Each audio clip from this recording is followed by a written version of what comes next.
Alors je reviens sur le cycle de 15 ans, qu'on pourrait appeler le cycle albrunien, d'une certaine manière, puisque le cycle albrunien, c'est l'unité de mesure de l'astrologie. Tout se joue sur les 15 ans, de 15 ans en 15 ans. Ça recoupe par certains côtés des observations de Roger Eke, mais enfin, Roger Eke n'a absolument pas les mêmes outils que moi, et n'arrive pas du tout aux mêmes résultats que moi. Enfin, passons. En tout cas, tout astrologue qui étudie le monde s'aperçoit de l'importance des processus de 15 ans en 15 ans, mais en n'oubliant pas qu'au bout de 7 ans, il y a un revirement. Et ça, Eke ne l'a pas compris, ça. Un revirement, il y a un 180 degrés, le carré, l'aspect de carré, qui caractérise justement ce phénomène, est un renversement. C'est-à-dire que le Saturne entre les équinoxes et les solstices sont en carré.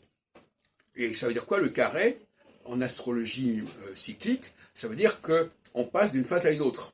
On passe de l'équinoxialité à la solsticialité, on passe de la solsticialité à l'équinoxialité, on est dans le carré. Donc je m'aperçois qu'aujourd'hui, ni le carré, ni l'opposition n'ont été correctement traités. J'en ai parlé tout à l'heure à propos de l'opposition.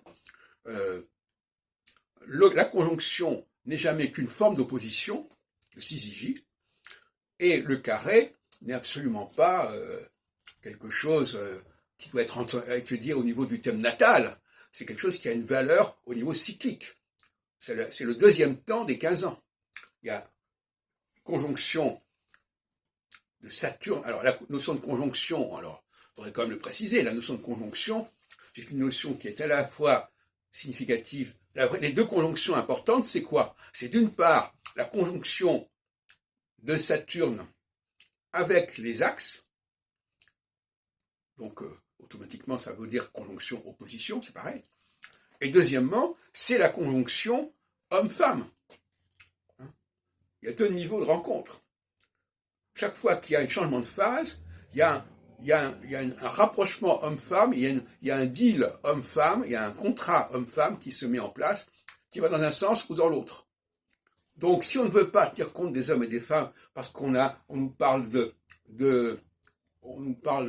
d'inclusion, on nous dit que l'astrologie doit se débarrasser, on voit ça sur le site de l'actualité de l'astrologie, il faut se débarrasser de cette notion de homme et de femme qui est complètement ringarde, soi-disant, etc., alors qu'elle est fondamentale en astrologie. Bon, alors s'il y a des gens qui ont des problèmes avec le masculin et le féminin, ils ne vont pas l'imposer à la pensée astrologique, je suis désolé de le dire. Donc il y a la conjonction, chaque fois qu'il y a un changement de phase tous les 7 ans, il y a une négociation entre les hommes et les femmes qui va dans un sens ou dans l'autre, comme je l'ai dit tout à l'heure. Tantôt, c'est les hommes qui vont propulser les femmes, tantôt, c'est les femmes qui vont propulser les hommes.